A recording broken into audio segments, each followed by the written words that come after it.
وقد قال الله تعالى في شان حبيبه مخبرا وآمرا إن الله وملائكته يصلون على النبي يا أيها الذين آمنوا صلوا عليه وسلموا تسليما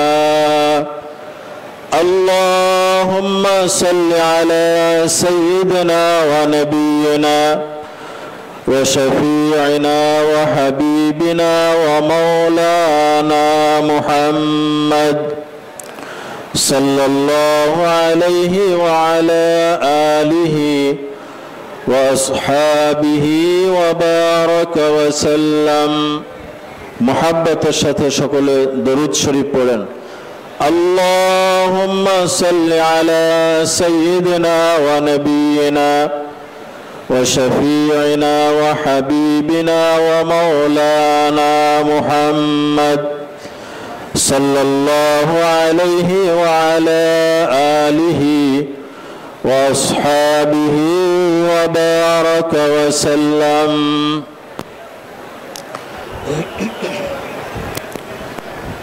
मुअज़्ज़ज़ मोहतरम वाजिबुल एहतराम ज़ुल मज्द वल एहतशाम आमिर हिज़्बुल्लाह आमिर शरीयत व तरीक़त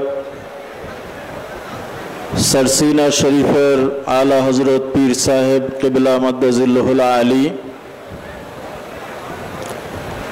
दिगर हज़रात उलमाए किराम खुलाफाए अज़ाम सरसीना दरबार शरीफर मुहिब्बीन मुतअल्लिकीन मुरीदीन बांग्लादेश जमियत हिज़्बुल्लाह बांग्लादेश जुब हिज़्बुल्लाह बांग्लादेश छात्र हिज़्बुल्लाह सह अन्यान्य संगठनेर नेतृबृंद कर्मीबृंद उपस्थित सुधीबृंद आज के ऐतिह्यबाही सरसीना दरबार शरीफेर 131तम वार्षिक इसाले सवाब महफिले আল্লাহ রব্বুল আলামিন সমস্ত প্রতিকূলতার মধ্যে আমাদেরকে আপনাদেরকে হাজিরি দেওয়ার তৌফিক দিয়েছেন। এজন্য আল্লাহ রব্বুল আলামিনের দরবারে আমরা সকলে আন্তরিক কৃতজ্ঞতা শুকরিয়া জ্ঞাপন করছি আলহামদুলিল্লাহ। মুআজ্জাজ হাজিরিন, আল্লাহ রব্বুল আলামিন আমাদেরকে যখন যে অবস্থায় রাখেন আমাদের শুকরিয়া জ্ঞাপন করা উচিত। আল্লাহর কাজা ফয়সালার উপরে সন্তুষ্ট থাকা উচিত, এটাই মুমিনের কাজ। ঠিক 1 বছর পূর্বে এই ফাল্গুনের মাহফিলকে আমরা সুন্দরভাবে পরিসমাপ্ত করতে সক্ষম হইনি। পরিস্থিতির কারণে মাহফিল সংক্ষিপ্ত করে দেওয়া হয়েছিল। আমরা জানতাম না পরবর্তী বছর আবার আমরা এরকম মাহফিলে সমবেত হতে পারব। আল্লাহ রাব্বুল আলামিন আমাদের উপরে খাস রহমত করেছেন যে এরকম একটা পরিবেশ আবার আমাদের ভিতরে ফিরে এসেছে। আজকে আমরা বাংলার আনাচে কানাচে থেকে सरसीना दरबार शरीफेर এই আরদে মুকদ্দাসে মুসলিম উম্মার ধর্মপ্রাণ মুসলমানদের এক জনসমুদ্র তৈরি হয়েছে।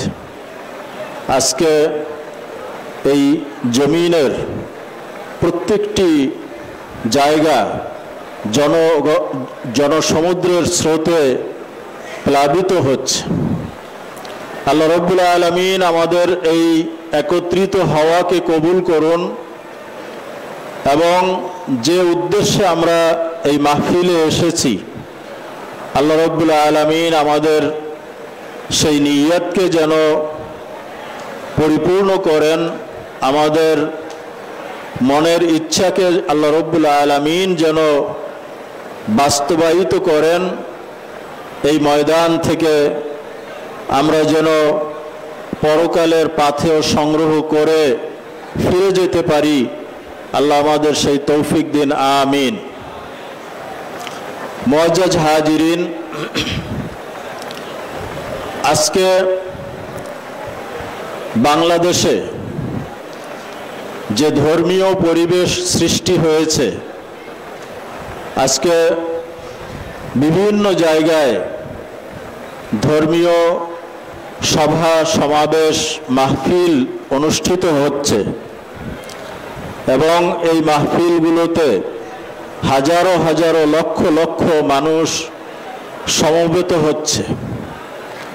আজকে লক্ষ লক্ষ মসজিদ খানকা প্রতিষ্ঠিত হয়েছে, ধর্মীয় শিক্ষা প্রতিষ্ঠান মাদ্রাসা মক্তব প্রতিষ্ঠিত হয়েছে, ইসলামের পরিবেশ হয়েছে। কিন্তু এই ধর্মীয় পরিবেশ একসময় ছিল না। আল্লাহ রাব্বুল আলামিন আমাদের এই মাতৃভূমি বাংলাদেশে কোনো নবী পাঠান নাই। সর্বশেষ নবী মুহাম্মদুর রাসূলুল্লাহ সাল্লাল্লাহু আলাইহি ওয়াসাল্লাম যে দিনের দাওয়াত নিয়ে এসেছিলেন, সেই দাওয়াত আমাদের এই বাংলাদেশ পর্যন্ত যাদের মাধ্যমে পৌঁছেছে তারা হলেন আউলিয়ায়ে কেরাম। ঐতিহাসিকদের মতে কোন কোন সাহাবী, আল্লাহ রসুলের সাহাবী এই ভারতীয় উপমহাদেশে আগমন করেছিলেন এবং পরবর্তী যুগে আউলিয়ায়ে কেরাম তারা এখানে দ্বীন ইসলাম প্রচার করেছেন। সাহাবায়ে কেরাম তারা হলেন আউলিয়ায়ে কেরামের অন্তর্গত। অতএব আজকে যাদের বদৌলতে আমরা এই বাংলাদেশে ইসলামী পরিবেশ পেয়েছি, ইসলামী দাওয়াত পেয়েছি, সেই সমস্ত আসলাফদেরকে আমাদের শ্রদ্ধার সাথে স্মরণ করতে হবে। কিন্তু অত্যন্ত পরিতাপের বিষয়, দুঃখের বিষয়, আজকে ইসলামের দাওয়াত দিতে গিয়ে এমন কিছু নামধারী আলেম আমাদের ভিতরে পয়দা হয়েছে যারা আমাদের সেই সমস্ত আসলাফদেরকে বিভিন্ন কায়দায় হেয় প্রতিপন্ন করার জন্য চেষ্টা করছে। তাদের মতাদর্শকে তারা বিভিন্নভাবে সাধারণ মানুষের সামনে প্রশ্নবিদ্ধ করে তুলছে। অতএব আজকে আমাদেরকে ভালো করে জানতে হবে যে আমরা কার আদর্শের অনুসরণ করতেছি, কেন করতেছি, এবং এই আদর্শের বিরোধী কারা, আদর্শের শত্রু কারা, তাদেরকে আমাদেরকে ভালো করে চিনে নিতে হবে। মুআজ্জাজ হাজিরিন, আজকে বাংলাদেশের তথা পাক ভারত উপমহাদেশের হাজারো বৎসরের ইতিহাস যদি আমরা পর্যালোচনা করি তাহলে দেখতে পাব যে এই অঞ্চলের মানুষ যারা ধর্মপ্রাণ মুসলমান তারা সবাই হানাফি মাযহাবের অনুসারী ছিলেন এবং এখনো আছেন। তারা সবাই আহলুস সুন্নাত ওয়াল জামায়াতের অনুসারী। তারা সবাই মুতাসাউফ অর্থাৎ তাসাউফ পন্থী। আউলিয়া কেরামের হাতে বয়াত হয়ে আত্মশুদ্ধি করে তারা নিজেদের জীবনকে গড়ে তুলেছেন। এটা এই অঞ্চলের ঐতিহ্য। কিন্তু আজকে এর প্রত্যেকটা আদর্শ প্রশ্নবিদ্ধ হচ্ছে, আক্রমণের শিকার হচ্ছে। প্রথম আক্রমণ করা হচ্ছে এই মাযহাবের উপরে, যে মাযহাব আমরা কেন মানব। এই বিষয়টি আগে মানুষ প্রশ্ন করত না। সবাই জানতো যে চারটি হক মাযহাব রয়েছে, হানাফি, শাফি, মালিকি, হাম্বলি। এই চার মাযহাবের ভিতরে শ্রেষ্ঠ মাযহাব ইমামে আজম আবু হানিফা রহমতুল্লাহ আলাইহির মাযহাব। আমরা সেই হানাফি মাযহাবের অনুসারী। কখনো এটা প্রশ্ন আসে নাই যে আমরা কেন মাযহাব মানব, অথবা নির্দিষ্ট একটি মাযহাবকে কেন অনুসরণ করব।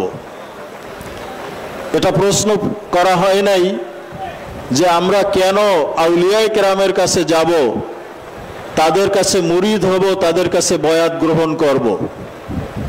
কিন্তু আজকে এগুলো প্রশ্নবিদ্ধ।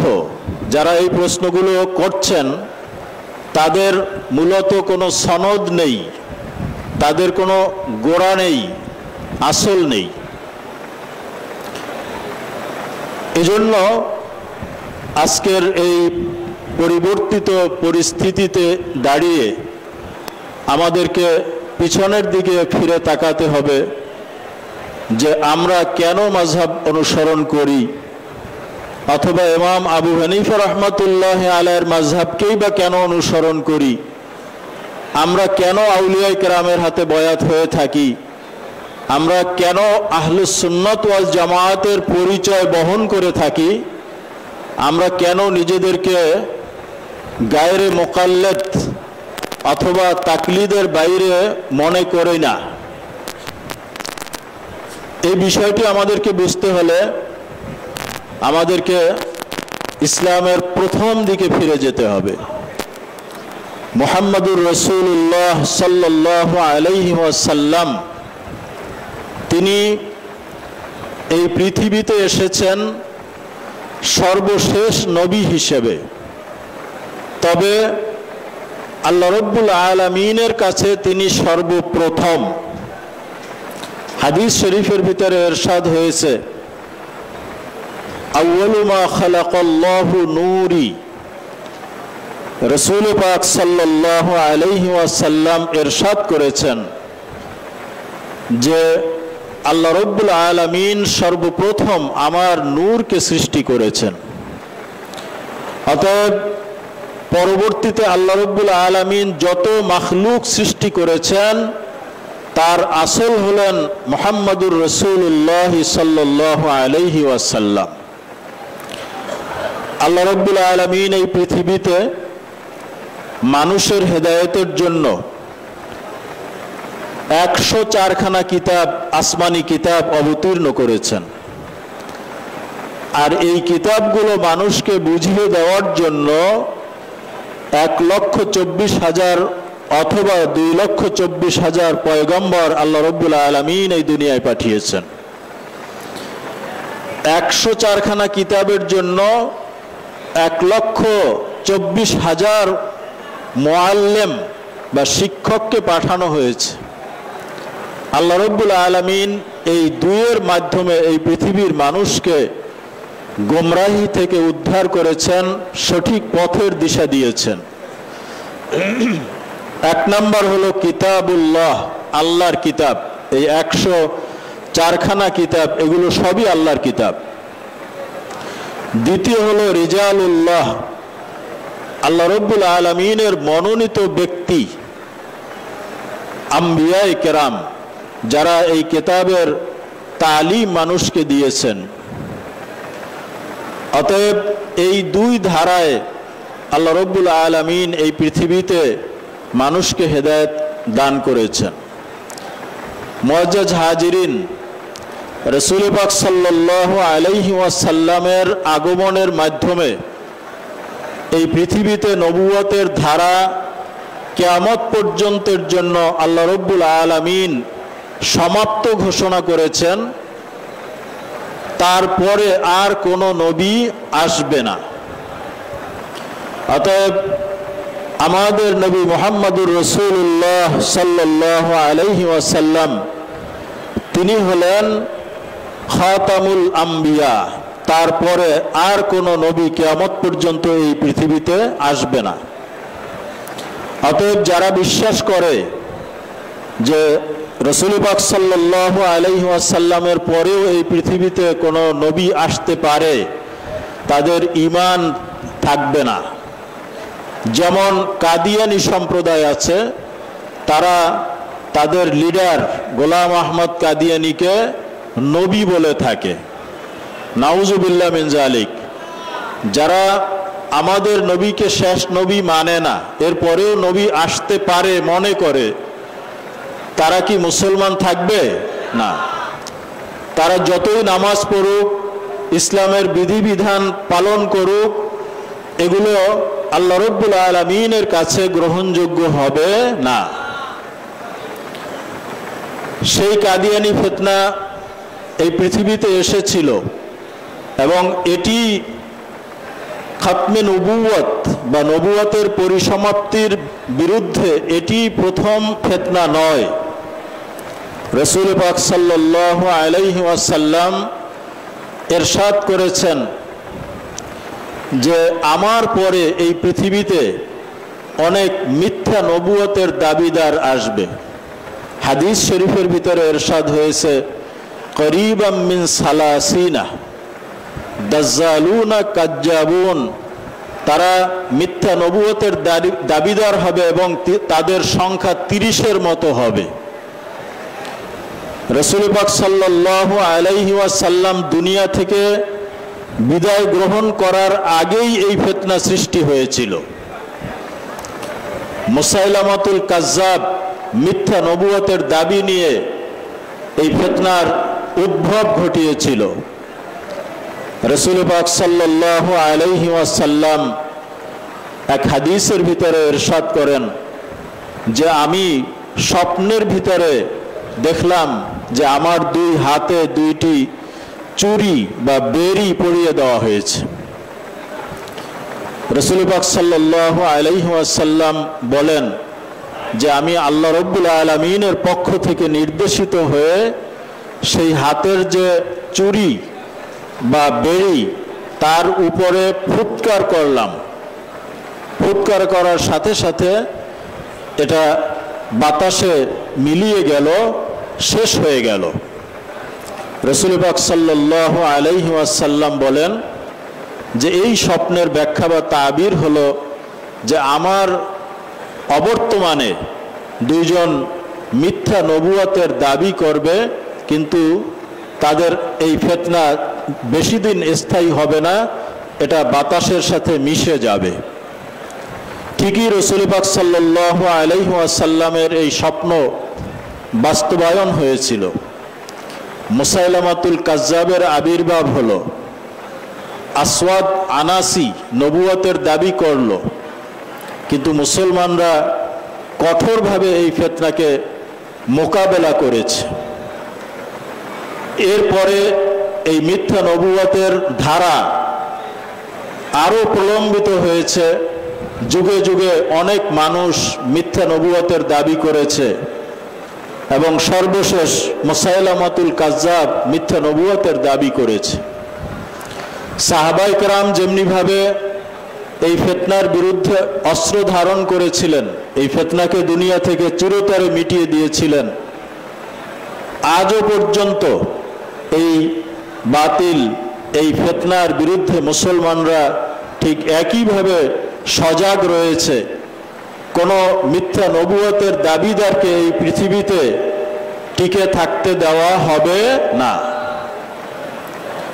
মুআজ্জাজ হাজিরিন, যে কথা বলছিলাম, রাসূল পাক সাল্লাল্লাহু আলাইহি ওয়াসাল্লাম সর্বশেষ নবী হওয়ার কারণে কিয়ামত পর্যন্ত এই পৃথিবীতে যত সমস্যা আসবে, যত পরিস্থিতি সৃষ্টি হবে, তার সব সমস্যার সমাধান এই মুহাম্মাদুর রাসূলুল্লাহ সাল্লাল্লাহু আলাইহি ওয়াসাল্লামকে করতে হবে, যেহেতু এরপরে আর কোনো নবী আসবে না এবং কোনো কিতাবও নাজিল হবে না। মুহাম্মাদুর রাসূলুল্লাহ সাল্লাল্লাহু আলাইহি ওয়াসাল্লাম তিনি এক হাদিসের ভিতরে ইরশাদ করেছেন, নাহনুল আউয়ালুনা ওয়াল আখিরুন, আমরাই হলাম প্রথম, আমরাই হলাম শেষ।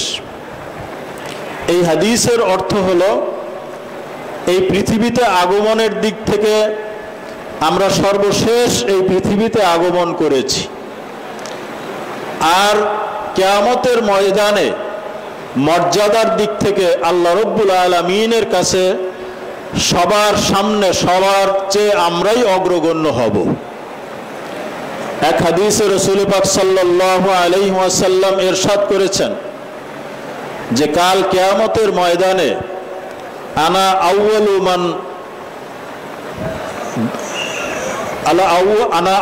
মান ইয়াদখুলু বাবাল জান্নাহ, যে কিয়ামতের ময়দানে বিচার ফয়সালার পরে আল্লাহ রব্বুল আলামিন যখন জান্নাতীদেরকে জান্নাত দিবেন, জাহান্নামীদের জন্য জাহান্নামের ফয়সালা হয়ে যাবে, সর্বপ্রথম জান্নাতের দরজায় যেই ব্যক্তি করাঘাত করবে সেই ব্যক্তি আর কেউ না, আমি মুহাম্মাদুর রাসূলুল্লাহ সাল্লাল্লাহু আলাইহি ওয়াসাল্লাম। অতএব রাসূল পাক সাল্লাল্লাহু আলাইহি ওয়াসাল্লাম মর্যাদায় আল্লাহ রব্বুল আলামিনের কাছে সবার আগে, কিন্তু দুনিয়ায় আসার তারতিবে তিনি সর্বশেষ নবী। রাসূল পাক সাল্লাল্লাহু আলাইহি ওয়াসাল্লামের উপরে যে কোরআন নাজিল হয়েছে, যে শরীয়ত তাকে দেওয়া হয়েছে, এটা পূর্ণাঙ্গ শরীয়ত। বিদায় হজের সময় রাসূল পাক সাল্লাল্লাহু আলাইহি ওয়াসাল্লাম যখন ভাষণ দিলেন, তার জীবনের শেষ বিশাল সমাবেশে এই ভাষণটি দিয়েছিলেন। এটাই তার জীবনের প্রথম হজ এবং শেষ হজ। সেই ভাষণে তিনি একটি কথা বলেছিলেন, লাআল্লি লা আলকাকুম বাদা আমি হাজা, হে উপস্থিত জনসমুদ্র, সম্ভবত আগামী বছর এভাবে তোমাদের সাথে আমার আর কথা বলা হবে না। অর্থাৎ এটাই হলো আমার জীবনের প্রথম হজ এবং শেষ হজ। খুজু আন্নি মানাসিকাকুম, অতএব হজের বিধিবিধান বাস্তব কর্মে আমি তোমাদেরকে আর দেখাতে পারবো না। অতএব হজের বিষয়ে যদি তোমাদের কারো কোনো মনে প্রশ্ন থেকে থাকে, আমাকে প্রশ্ন করে হজের বিধান তোমরা জেনে নাও। ভাষণ শেষ হওয়ার পরে আল্লাহ রব্বুল আলামিন পবিত্র কোরআনুল কারীমের আয়াত নাজিল করলেন, আল ইয়াউমা আকমালতু লাকুম দীনাকুম ওয়া আতমামতু আলাইকুম নি'মাতি ওয়া রাদিতু লাকুমুল ইসলাম দীনা।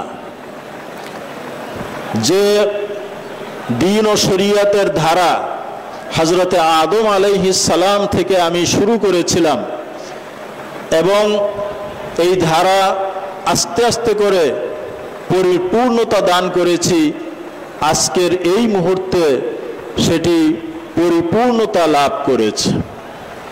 অতএব সেই ঐতিহাসিক মুহূর্তটি ছিল মুসলমানদের জন্য অত্যন্ত আনন্দের সময়, যে আল্লাহ রব্বুল আলামিন আজকের এই মুহূর্তে তার দ্বীনকে পরিপূর্ণতার ঘোষণা দিয়েছেন।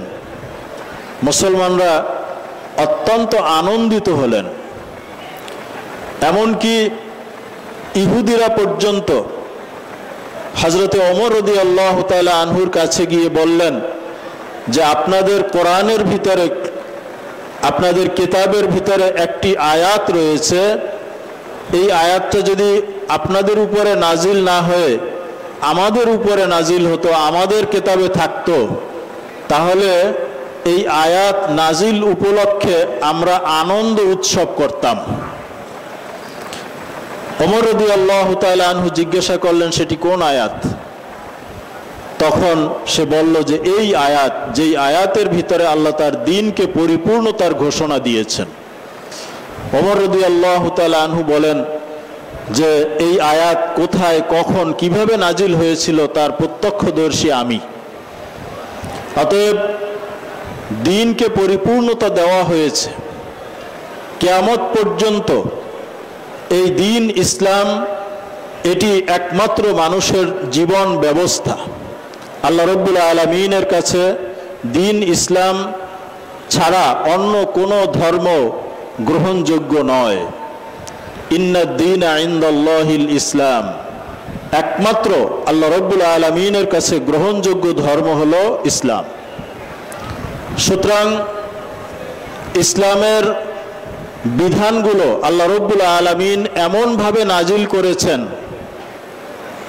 যে কিয়ামত পর্যন্ত এই পৃথিবীতে যত পরিবর্তন আসবে সব পরিবর্তনের সমাধান যাতে এই কোরআনের ভিতরে খুঁজে পাওয়া যায়। কোরআনের মধ্যে আল্লাহ রাব্বুল আলামিন বলেছেন, কোরআনের সিফাত বৈশিষ্ট্য বর্ণনা করতে গিয়ে আল্লাহ রাব্বুল আলামিন বলেছেন তিবিয়ানাল লিকুল্লি শাই, কোরআনে সব কিছুর বর্ণনা রয়েছে। অন্য আয়াতে আল্লাহ রাব্বুল আলামিন বলেছেন মা ফাররাতনা ফিল কিতাবি মিন শাই, এই কিতাবের ভিতরে, কোরআনের ভিতরে আমি কোনো কিছুর আলোচনা বাদ রাখি নাই। অতএব রাসূল পাক সাল্লাল্লাহু আলাইহি ওয়াসাল্লাম আমাদের জন্য আল্লাহর পক্ষ থেকে যে কিতাব নিয়ে এসেছেন এটি কিয়ামত পর্যন্ত এই মানব জাতির প্রয়োজন পূরণ করার যোগ্যতা সম্পন্ন, এর ভিতরে সব কিছুর সমাধান রয়েছে। এখন এমন এমন অনেক পরিস্থিতি পৃথিবীতে সৃষ্টি হয়, আমরা অনেক সময় দেখি যে সেটার সমাধান সরাসরি কোরআনের মধ্যে নেই। কোরআন যখন নাজিল হয়েছে তখন এর শানে নুজুল রয়েছে, অর্থাৎ আল্লাহ কোরআনকে একত্রে নাজিল করেন নাই, এটাকে অল্প অল্প করে মানুষের প্রয়োজনে যখন যেই পরিস্থিতি সৃষ্টি হয়েছে তার সমাধান দিয়ে কোরআন নাজিল হয়েছে।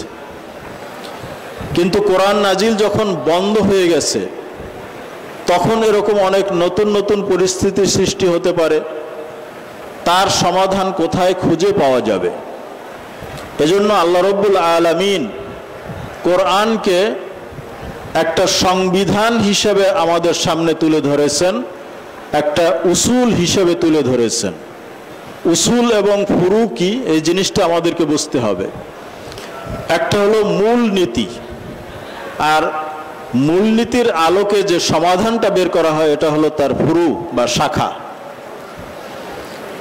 তো কোরআনে কারীম এটা শাখাগত মাসলা নিয়ে আলোচনা করে নাই, কোরআনে কারীমে কতগুলো মূল নীতি আল্লাহ রাব্বুল আলামিন দিয়েছেন। এই মূল নীতিগুলোর আলোকে কিয়ামত পর্যন্ত যত সমস্যা আসবে সেগুলো সমাধান করা যাবে, কিন্তু শর্ত হলো কোরআনে কারীমকে বুঝতে হবে। কেউ যদি কোরআনে কারীমকে না বুঝে, শুধুমাত্র কোরআনের অনুবাদ বুঝে, তাহলে সেই ব্যক্তি কোরআন দিয়ে সব সমস্যার সমাধান করতে পারবে না। আমরা অনেক সময় মনে করে থাকি যে কোরআন আরবি ভাষায় নাজিল হয়েছে, অতএব আরবি ভাষা যদি আমি মোটামুটি শিক্ষা করি, আরবি ভাষার কিছু শব্দ মুখস্থ থাকে, আরবি ভাষার যে গ্রামার আছে এটা যদি আমার মুখস্থ থাকে, তাহলে তো আমি আরবির অনুবাদ করতে পারবো, কোরআন পড়ে নিজে আমল করতে পারবো। এটা একটা ভুল ধারণা। কারণ হলো কোরআন যদি মানুষ নিজে বুঝে পড়ে বুঝতে পারতো, আমল করতে পারতো, তাহলে আল্লাহ রব্বুল আলামিন এই পৃথিবীতে রসুল পাঠানোর কোনো প্রয়োজন ছিল না। এবং মানুষের এটা দাবিও ছিল যে আমাদেরকে কেন একটা পূর্ণাঙ্গ কেতাব দেওয়া হয় নাই, একটা কেতাব আকারে আসমান থেকে অবতীর্ণ হবে, আমরা সেটা পড়ব। কিন্তু আল্লাহ সেটা করেন নাই এই জন্য যে এই কেতাব পড়ে কোনো শিক্ষক ছাড়া সাধারণ একজন মানুষ সে কোনো হেদায়েত পাবে না। ইউদিল্লু বিহি কাসীরা ওয়া ইয়াহদি বিহি কাসীরা। কোরআন পড়ে কেউ হেদায়েত প্রাপ্ত হয়, কেউ গোমরা হয়ে যায়।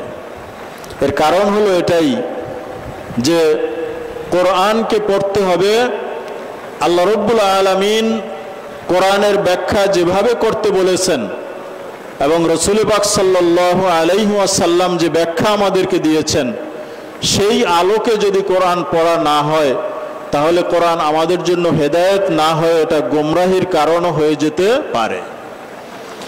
এই পৃথিবীতে কোরআন নিয়ে গবেষণা শুধু মুসলমানরা করে না, যারা বিধর্মী তারাও এই কোরআন নিয়ে গবেষণা করে।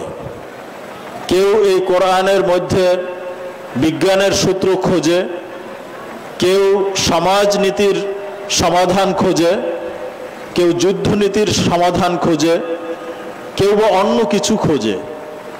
যে নিয়তে কোরআন নিয়ে গবেষণা করবে সে সেটাই পাবে। আর কেউ কোরআন পড়ে হেদায়েত লাভ করার জন্য, কোরআন তাদের জন্যই হেদায়েত। কোরআন শরীফের মধ্যে আল্লাহ রব্বুল আলামিন বলেছেন হুদাল্লিল মুত্তাকিন, যারা মুত্তাকিন খোদাভীরু তাদের জন্য এই কোরআন হেদায়েত। সমস্ত মানুষ এই কোরআন থেকে হেদায়েত পায় না, কেউ কেউ গোমরাও হয়ে যায়। মুআজ্জাজ হাজিরিন, যে কথা বলছিলাম, ইসলাম ধর্মের মূল যে আদর্শ, মূল যে নীতি, সেটি হলো এই কোরআন। আল্লাহ রব্বুল আলামিন এই কোরআনের ভিতরে সব কিছুর সমাধান রেখেছেন। হযরত ইবনে আব্বাস রাদিয়াল্লাহু তাআলা আনহুমা, যিনি রাইসুল মুফাসসিরিন ছিলেন, উনি বলেছেন যে আমি কোরআনের ভিতরে আমার জীবনের সমস্ত প্রয়োজনের সমাধান খুঁজে পাই। এমনকি আমার বাহনের উটটি যদি হারিয়ে যায় তাহলে আমি কোরআন খুললে তারও সমাধান পেয়ে যাই। সুবহানাল্লাহ বলেন। অতএব কোরআনের ভিতরে সমাধান নেই এটা বলা যাবে না, কিন্তু খুঁজে পাওয়াটা হলো শর্ত। যখন কোরআন প্রথম দিকে অবতীর্ণ হতো, রাসূল পাক সাল্লাল্লাহু আলাইহি ওয়াসাল্লাম হযরতে জিবরিল আলাইহিস সালামের সাথে সাথে এই কোরআনকে তিনিও পড়তেন মুখস্থ করে নেওয়ার জন্য। কারণ জিবরাইল আয়াত নিয়ে এসেছেন, তিনি আয়াত তেলাওয়াত করতেছেন, এরপরেই তিনি চলে যাবেন। অতএব এই আয়াতগুলোকে মুখস্থ করে নেওয়ার জন্য নবীজি জিবরিল আলাইহিস সালামের সাথে সাথে মুখ নাড়াচাড়া করে কোরআন পড়ে মুখস্থ করে নিতেন। কিন্তু আল্লাহ রব্বুল আলামিন এই কোরআনের হেফাজতের দায়িত্ব নিয়েছেন। আল্লাহ রব্বুল আলামিন আয়াত অবতীর্ণ করলেন, লা তুহাররিক বিহি লিসানাকা লিতাআজালা বিহি ইন্না আলাইনা জামআহু ওয়া কুরআনা।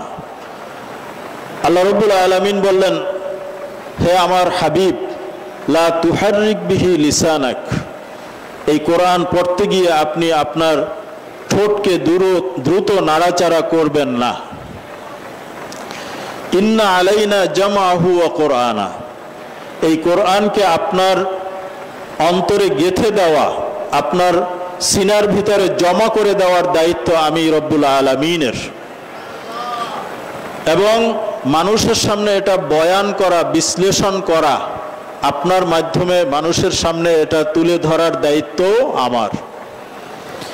এজন্য রাসূল পাক সাল্লাল্লাহু আলাইহি ওয়াসাল্লাম তামাম জিন্দেগি নবুয়ত লাভ করার পরে ইন্তেকাল পর্যন্ত তিনি যত কথা বলেছেন, তিনি যত কাজ করেছেন, এমনকি তার অঙ্গ সঞ্চালন, এমনকি সেটা যদি ঘুমের মধ্যেও হয়, সব কিছুই হলো কোরআনের ব্যাখ্যা। রাসূল পাক সাল্লাল্লাহু আলাইহি ওয়াসাল্লামের নবুয়ত পরবর্তী তামাম জিন্দেগি এটা কোরআনেরই ব্যাখ্যা ছিল। হযরতে আয়েশা সিদ্দিকা রাদিয়াল্লাহু তাআলা আনহাকে জিজ্ঞেস করা হয়েছিল যে আপনি তো রাসূল পাক সাল্লাল্লাহু আলাইহি ওয়াসাল্লামের সহধর্মিনী, সবসময় আপনি তার সাথে সময় কাটান, আমাদেরকে বলুন কাইফা কানা খুলুকুহু, রাসূল পাক সাল্লাল্লাহু আলাইহি ওয়াসাল্লামের স্বভাব চরিত্র বৈশিষ্ট্য কেমন ছিল। আম্মাজান আয়েশা সিদ্দিকা রাদিয়াল্লাহু তাআলা আনহা বলেছেন কানা খুলুকুহুল কোরআন, রাসূল পাক সাল্লাল্লাহু আলাইহি ওয়াসাল্লামের গোটা চরিত্র এটা ছিল কোরআন। অর্থাৎ কোরআনের বাইরে তার জীবনে কোনো কিছুই হয় নাই এবং তিনি যা কিছু করেছেন বলেছেন সবই হলো কোরআনের ব্যাখ্যা। রাসূল পাক সাল্লাল্লাহু আলাইহি ওয়াসাল্লাম এবং আরেকজন সাধারণ মানুষের মধ্যে মৌলিক যে পার্থক্য সেটি হলো যে রাসূল পাক সাল্লাল্লাহু আলাইহি ওয়াসাল্লামের কাছে আল্লাহ রাব্বুল আলামিনের পক্ষ থেকে ওহী আসে, কিন্তু আমাদের আপনাদের কারো কাছে কি ওহী আসে? শুধু তাই না, সে যত বড় বুজুর্গ হোক, যত বড় আল্লাহর ওলি হোক, তার কাছে কোনো ওহী আসে না। রাসূল পাক সাল্লাল্লাহু আলাইহি ওয়াসাল্লাম ইরশাদ করেছেন ইন্নামা আনা বাশারুম মিসলুকুম ইউহা ইলাই, যে আমি তোমাদের মতোই মানুষ, কিন্তু পার্থক্য হলো আমার উপরে ওহী আসে। তাহলে নবীজির উপরে ওহী আসে আর আমাদের উপরে বা অন্য মানুষের উপরে ওহী আসে না। অতএব এই দুইজন কি কখনো সমান হতে পারে? না। রাসূল পাক সাল্লাল্লাহু আলাইহি ওয়াসাল্লাম যা কিছু মুখ থেকে বলতেন সেটা ওহী ছিল। কোরআন আমাদেরকে বলতেছে ওয়ামা ইয়ানতিকু আনিল হাওয়া ইন হুয়া ইল্লা ওয়াহয়ুন ইউহা, রাসূল পাক সাল্লাল্লাহু আলাইহি ওয়াসাল্লাম নিজের থেকে কোনো কথা বলেন না। ইন হুয়া ইল্লা ওয়াহয়ুন ইউহা, তিনি যা বলেন সেটা আল্লাহ রাব্বুল আলামিনের পক্ষ থেকে প্রত্যাদিষ্ট হয়ে ওহী প্রাপ্ত হয়ে তিনি বলেন। হজের সময়ে যখন তাওয়াফ শেষ করে মাকামে ইব্রাহিমের সামনে পিছনে গিয়ে রাসূল পাক সাল্লাল্লাহু আলাইহি ওয়াসাল্লাম দণ্ডায়মান হলেন এবং হযরত ওমর রাদিয়াল্লাহু তাআলা আনহু সাথে ছিলেন। ওমর রাদিয়াল্লাহু তাআলা আনহু বললেন ইয়া রাসূলুল্লাহ, আমার খুব ইচ্ছে হয় যে এই মাকামে ইব্রাহিমকে সামনে নিয়ে আমি 2 রাকাত নামাজ পড়ি, কিন্তু তখনও এই নামাজের বিধান আসে নাই। রাসূল পাক সাল্লাল্লাহু আলাইহি ওয়াসাল্লাম তাকে অনুমতিও দিলেন না, নিষেধও করলেন না। কারণ হলো এই ব্যাপারে তার উপরে কোনো ওহী আসে নাই, আর ওহী না আসলে নবীজি কোনো কথা বলতেন না। পরবর্তীতে যখন ওহী আসলো ওয়াত্তাখিযু মিন মাকামি ইব্রাহিমা মুসাল্লা, যে তোমরা মাকামে ইব্রাহিমকে মুসাল্লা বানাও, অর্থাৎ মাকামে ইব্রাহিমকে সামনে রেখে তোমরা নামাজ পড়ো, তখন রাসূল পাক সাল্লাল্লাহু আলাইহি ওয়াসাল্লাম ওমরকে অনুমতি দিয়েছিলেন। রাসূল পাক সাল্লাল্লাহু আলাইহি ওয়াসাল্লাম এরকম বহু তাকে প্রশ্ন করা হয়েছে, তিনি হা না কোনো জবাব দেন নাই, শুধুমাত্র আল্লাহর পক্ষ থেকে ওহীর ইন্তজার করেছেন। ওহী যেভাবে এসেছে তিনি সেভাবে সমাধান দিয়েছেন। অতএব রাসূল পাক সাল্লাল্লাহু আলাইহি ওয়াসাল্লামের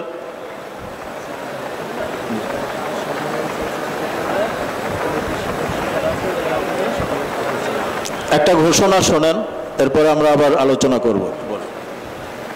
বাংলাদেশ ছাত্র হিজবুল্লাহর ৭০তম প্রতিষ্ঠাবার্ষিকীর সম্মেলন কমপ্লেক্সের ৪র্থ তলায় অনুষ্ঠিত হচ্ছে। সকল জেলা, উপজেলা এবং মাদ্রাসা, স্কুল, কলেজ শাখার কমিটির সদস্যবৃন্দ, আপনারা সকলে কমপ্লেক্সের ৪র্থ তলায় চলে যান, প্রতিষ্ঠাবার্ষিকীর সম্মেলন চলছে। মুআজ্জাজ হাজিরিন, আমরা যে কথা আলোচনা করছিলাম যে রাসূল পাক সাল্লাল্লাহু আলাইহি ওয়াসাল্লামের মুখের কথা এটা ওহী, একবার রাসূল পাক সাল্লাল্লাহু আলাইহি ওয়াসাল্লাম কিছু কথা বললেন, এক সাহাবী সেটা লিখে নিলেন। তো অন্যান্য সাহাবীরা তাকে বললেন যে তুমি নবীজির প্রত্যেকটা কথা কেন লিখতেছো? তিনি তো একজন মানুষ, তিনি অনেক সময় রাগ হয়ে কোনো কথা বলতে পারেন, অনেক সময় বিভিন্ন কারণে তিনি কথা বলতে পারেন, তুমি সব কেন লিখতেছো? তখন ওই সাহাবী তিনি রাসূল পাক সাল্লাল্লাহু আলাইহি ওয়াসাল্লামের কাছে ছুটে গেলেন, আরজ করলেন, ইয়া রাসূলুল্লাহ, আমি তো আপনার প্রত্যেকটা কথা লিখে রাখি, আমার বন্ধুরা তারা আমাকে বলতেছে যে তুমি কেন প্রত্যেকটা কথা লেখো? নবীজি তো বিভিন্ন সময় বিভিন্ন কথা বলে থাকেন, সব কথা লেখা উচিত না। এখন আমি যেটা করেছি এটা ঠিক হয়েছে কিনা? রাসূল পাক সাল্লাল্লাহু আলাইহি ওয়াসাল্লাম তার জবান মোবারক জিহ্বার দিকে ইশারা করে বললেন যে আমার এই জবান থেকে কোনো হক কথা ছাড়া কখনো বের হয় না, অতএব আমার এই মুখ থেকে যা বের হয় তুমি লিখে নাও। এমনকি রাসূল পাক সাল্লাল্লাহু আলাইহি ওয়াসাল্লাম তার শরীরের আকৃতি প্রকৃতি কেমন ছিল এর বর্ণনা যদি কেউ দিয়ে থাকেন সেটাও হাদিস। রাসূল পাক সাল্লাল্লাহু আলাইহি ওয়াসাল্লাম এমনকি বলা হয়েছে হাত্তাল হারাকাত ওয়াস সাকানাত ফিল ইয়াকজাতি ওয়াল মানাম, রাসূল পাক সাল্লাল্লাহু আলাইহি ওয়াসাল্লামের জাগ্রত অবস্থায়, ঘুমন্ত অবস্থায় তার শরীরের অঙ্গ প্রত্যঙ্গ সঞ্চালন যদি হয়, নাড়াচড়া হয়, এগুলোকেও ওহী বলা হয়। অতএব রাসূল পাক সাল্লাল্লাহু আলাইহি ওয়াসাল্লাম ছিলেন কোরআনে কারীমের জীবন্ত ব্যাখ্যা। সাহাবায়ে কেরাম যখন কোরআন শরীফ বুঝতেন না তখন রাসূল পাক সাল্লাল্লাহু আলাইহি ওয়াসাল্লামের কাছে ছুটে যেতেন। সাহাবায়ে কেরাম তারা আরবি জানতেন কি জানতেন না? আরবি ভাষা তারা জানতেন, আরব দেশে তাদের জন্ম হয়েছে এবং সেই আরবি ভাষাই কোরআন নাজিল হয়েছে, কিন্তু তারপরেও আরবি ভাষা জানা সত্ত্বেও কোরআনের অনেক মর্ম তারা উপলব্ধি করতে সক্ষম হয় নাই। এর অনেক উদাহরণ রয়েছে। রোজার ব্যাপারে যখন আল্লাহ রাব্বুল আলামিন আয়াত নাজিল করলেন, কুলু ওয়াশরাবু হাত্তা ইয়াতাবায়্যানা লাকুমুল খাইতুল আবিয়াদু মিনাল খাইতিল আসওয়াদি মিনাল ফজর, এই আয়াত যখন অবতীর্ণ হলো তখন রাসূল পাক সাল্লাল্লাহু আলাইহি ওয়াসাল্লাম তেলাওয়াত করে শোনালেন যে তোমরা রাত্রে সেহরি খেতে পারবে যখন সাদার সুতা কালো সুতা থেকে আলাদা না হয়ে যায়। তখন এক সাহাবী তিনি দুইটা সুতা নিয়ে খাওয়া শুরু করলেন। হাদিসের ভিতরে এসেছে যে সূর্য উঠে গেল, ফজর হয়ে গেল, কিন্তু তিনি খাইতেই রয়েছেন, অর্থাৎ সাদা সুতা থেকে কালো সুতা তো আলাদা হচ্ছে না। পরে রাসূল পাক সাল্লাল্লাহু আলাইহি ওয়াসাল্লামের কাছে গেলেন, নবীজি ঘটনা বিস্তারিত শোনার পরে হেসে দিলেন। তিনি বললেন, তোমার সাদা সুতা আর কালো সুতা কোথায় রেখেছিলে? তিনি বললেন, আমার বালিশের নিচে এটা আমি রেখেছিলাম। রাসূল পাক সাল্লাল্লাহু আলাইহি ওয়াসাল্লাম তাকে বলেছিলেন, ইন্নাকা আরিদুল কফা, অথবা নবীজি তাকে বলেছেন, ইজান উইসাদাতুকাল আরিস, যে নিশ্চয়ই তোমার গর্দান অনেক বড়, যার গর্দান বড় তার জন্য বালিশও অনেক বড় দরকার হয়। কারণ এই আয়াতে সাদা সুতা বলতে ফজরের ওয়াক্তকে বোঝানো হয়েছে, যখন পৃথিবীর আসমান সাদা হয়ে যায়, আর কালো সুতা বলতে রাতের অন্ধকারকে বোঝানো হয়েছে। রাতের অন্ধকার থেকে দিনের আলো যখন স্পষ্ট হয়ে যায়, ফজরের ওয়াক্ত হয়ে যায়, ততক্ষণ পর্যন্ত তোমরা সাহরি খাও। কিন্তু উনি এটা মর্ম বুঝতে পারেন নাই। এখন তুমি রাত্র আর দিন এই দুইটাকে যদি বালিশের নিচে রাখতে চাও তাহলে বালিশটা তো অনেক বড় হওয়া দরকার, কারণ এই পৃথিবীর অর্ধেক থাকে রাত্র আর অর্ধেক থাকে দিন। তাহলে দিন এবং রাত্র এই দুইটাকে যদি তোমার বালিশের নিচে তুমি রাখতে চাও তাহলে কি করতে হবে? পুরো পৃথিবীটাকে বালিশের নিচে রাখতে হবে। বালিশটা কত বড় দরকার, আল্লাহ রাব্বুল আলামিন এগুলো বলেন নাই। তো দেখা গেল যে এই আয়াত আরবিতে নাজিল হয়েছে, একজন আরবি ভাষী মানুষ সাহাবী তিনি মর্ম বুঝতে পারেন নাই। রাসূল পাক সাল্লাল্লাহু আলাইহি ওয়াসাল্লাম যখন সমাধান দিলেন তখন তার বুঝে আসলো। অতএব যে কথা বলছিলাম যে কোরআনের সাথে কোরআনের শিক্ষকের প্রয়োজন আছে। রাসূল পাক সাল্লাল্লাহু আলাইহি ওয়াসাল্লাম আমাদেরকে খুঁটিনাটি সব কিছু শিক্ষা দিয়েছেন। হাদিসের ভিতরে ইরশাদ হয়েছে বুইস্তু মুআল্লিমা, নবীজি বলেছেন আমি তোমাদের মধ্যে একজন শিক্ষক হিসাবে প্রেরিত হয়েছি। অন্যত্র ইরশাদ হয়েছে, নবীজি ইরশাদ করেছেন আনা লাকুম মিসলুল ওয়ালিদি লিওয়ালাদিহি, আমি তোমাদের কাছে একজন সন্তানের কাছে পিতা যেরকম ঠিক সেই রকম। একজন সন্তানের পিতা ওই ছোট্ট সন্তানকে কিভাবে ইস্তেঞ্জা করতে হয়, পেশাব পায়খানা থেকে কিভাবে পরিষ্কার হতে হয়, কিভাবে স্বাস্থ্যবিধি পালন করতে হয়, গোসল করতে হয়, সাঁতার কাটা, এভাবে হাঁটা, সব কিছু ওই সন্তানকে শিক্ষা দেয় তার পিতামাতা। আমিও আমার উম্মতের জন্য সেই পিতামাতার ভূমিকা পালন করতেছি, অর্থাৎ তাদেরকে ছোটোখাটো সব বিষয় আমি শিক্ষা দিচ্ছি। অতএব রাসূল পাক সাল্লাল্লাহু আলাইহি ওয়াসাল্লামের এই শিক্ষা, এটাই হলো ইসলামের দ্বিতীয় মূল নীতি, যেটাকে সুন্নাহ বলা হয়, হাদিস বলা হয়।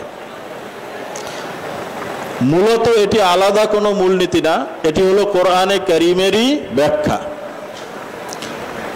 রাসূল পাক সাল্লাল্লাহু আলাইহি ওয়াসাল্লাম কোরআনে কারীমের যে ব্যাখ্যা দিয়েছেন, এর বাইরেও অনেক সময় এমন এমন অনেক পরিস্থিতি হয়েছে যেখানে এই কোরআন এবং সুন্নাহর বাইরে আরেকটা বিষয়ের প্রয়োজন হয়েছে, সেটি হলো ইজতিহাদ।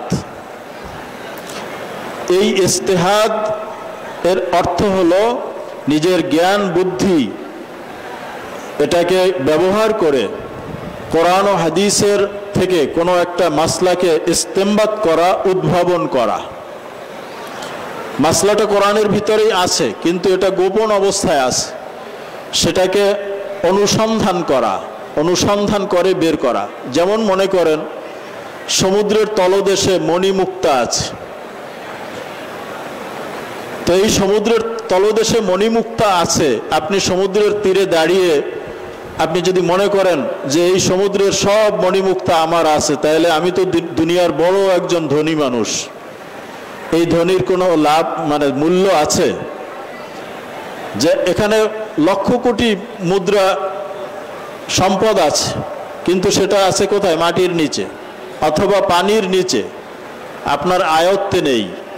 এই সম্পদের কোনো মূল্য নেই। এটা মূল্য তখন হবে যখন এই গভীর সমুদ্রে একজন ডুবুরি অক্সিজেন নিয়ে নামবে, সন্ধান করে এখান থেকে মুক্তা বের করে নিয়ে আসবে, তারপরে না এটার মূল্য হবে, বাজারে আপনি বিক্রি করতে পারবেন, এটা আপনার কাজে লাগবে। ঠিক তেমনিভাবে কোরআন ও সুন্নাহর ভিতরে এরকম অনেক মূল্যবান মুক্তা মণি লুকায়িত আছে। আল্লাহ বলছেন মা ফাররাতনা ফিল কিতাবি মিন শাই, এখানে সব সমাধানই আছে, কিন্তু সেটাকে খুঁজে বের করা হলো কঠিন কাজ। এই কাজটা তারাই করবেন যারা মুস্তাহিদ, আল্লাহ রাব্বুল আলামিন যাদেরকে সেই শক্তি দিয়েছেন, ক্ষমতা দিয়েছেন। অতএব রাসূল পাক সাল্লাল্লাহু আলাইহি ওয়াসাল্লামের সময়ও, তার জীবদ্দশায়ও অনেক মাসলার সমাধান এই ইজতিহাদের মাধ্যমে হয়েছে। যেমন রাসূল পাক সাল্লাল্লাহু আলাইহি ওয়াসাল্লামের জীবদ্দশার ঘটনা, যে কোরআনে কারীমে অজুর আয়াত নাজিল হলো, যে যখন তোমাদের অজু নষ্ট হয়ে যাবে, নামাজের জন্য কিভাবে অজু করতে হবে আয়াত নাজিল হয়ে গেল। কিন্তু তায়াম্মুমের ব্যাপারে এখনো কোনো বিধান নাজিল হয় নাই। এরপরে তায়াম্মুমের বিধান আসলো, কিন্তু তায়াম্মুম কোন কোন ক্ষেত্রে করা যাবে সেটা তখনও বলা হয় নাই। তো এই বিধানগুলো আস্তে আস্তে করে এসেছে। তো বিধান আসার পূর্বে সাহাবায়ে কেরাম তারা ইজতিহাদ করেছেন। রাসূল পাক সাল্লাল্লাহু আলাইহি ওয়াসাল্লাম সেই ইজতিহাদের সুযোগ দিয়েছেন যাতে করে ভবিষ্যতে এরকম যে কোনো সমস্যা আসলে পরে উম্মতের যারা মুস্তাহিদ ওলামায়ে কেরাম আছেন তারা ইজতিহাদ করে তার সমাধান করতে পারেন। তো এক সফরের ভিতরে এক সাহাবী তিনি অপবিত্র হয়ে পড়লেন। এরপরে তিনি কিভাবে নামাজ পড়বেন, ফজরের নামাজ, পানি নেই, গোসল করার মতো পানি নেই। তো ওই সাহাবী তিনি চিন্তা করলেন যে আমার উপরে গোসল ফরজ হয়েছে, আমার কাছে পানি নেই, অতএব আমি এখন তো নামাজ পড়তে পারবো না, কোনো অবস্থাতেই বিনা ওযুতে আমি নামাজ পড়তে পারবো না, গোসল ছাড়া নামাজ পড়তে পারবো না। অতএব তিনি নামাজ পড়লেন না। তিনি পরবর্তীতে যখন পানি পাইলেন ওই পানি দিয়ে গোসল করে তিনি নামাজ কাজা আদায় করে নিলেন। রাসূল পাক সাল্লাল্লাহু আলাইহি ওয়াসাল্লাম তাকে বললেন যে ঠিক আছে, তুমি যেটা করছো এটা ঠিক আছে। আর এক সাহাবী তারও এই একই অবস্থা হলো যে তার উপরে গোসল ফরজ হলো, পানি নেই। তিনি চিন্তা করলেন যে অজু যখন ভেঙে যায়, অজুর প্রয়োজনে পানি না পাওয়া গেলে তখন তায়াম্মুম করতে হয়, অতএব আমি পানি যখন পাচ্ছি না তখন গোসল ফরজ হয়েছে, আমি তায়াম্মুম করে নেই। তিনি তায়াম্মুম করে নামাজ পড়লেন এবং সেই সফরে যারা আরও উপস্থিত ছিলেন তিনি তাদের ইমামতি করলেন। কিন্তু অনেকের মনে প্রশ্ন ছিল যে আমাদের ইমাম, তার উপরে গোসল ফরজ হয়েছে, গোসল না করে তিনি আমাদের ইমামতি করলেন, এটা সঠিক হলো কিনা। সফর থেকে ফিরে এসে রাসূল পাক সাল্লাল্লাহু আলাইহি ওয়াসাল্লামের কাছে এই মাসলা উপস্থাপন করা হলো। রাসূল পাক সাল্লাল্লাহু আলাইহি ওয়াসাল্লাম ওই সাহাবীকে জিজ্ঞাসা করলেন যে কেন তুমি এভাবে করলে? তখন তিনি বললেন যে আল্লাহ রাব্বুল আলামিন তো এটাও বলেছেন যে তোমরা লা তুলকু বিআইদিকুম ইলা তাহলুকা, তোমরা নিজেদেরকে ধ্বংসের দিকে ঠেলে দিও না। আমি এতটাই অসুস্থ ছিলাম এবং প্রচণ্ড ঠান্ডা ছিল, তো আমি যদি ওই সময় গোসল করতাম, পানি ব্যবহার করতাম, এটা আমার জীবনের জন্য আশঙ্কা ছিল, এজন্য আমি পানি ব্যবহার না করে তায়াম্মুম করে নামাজ পড়িয়েছি।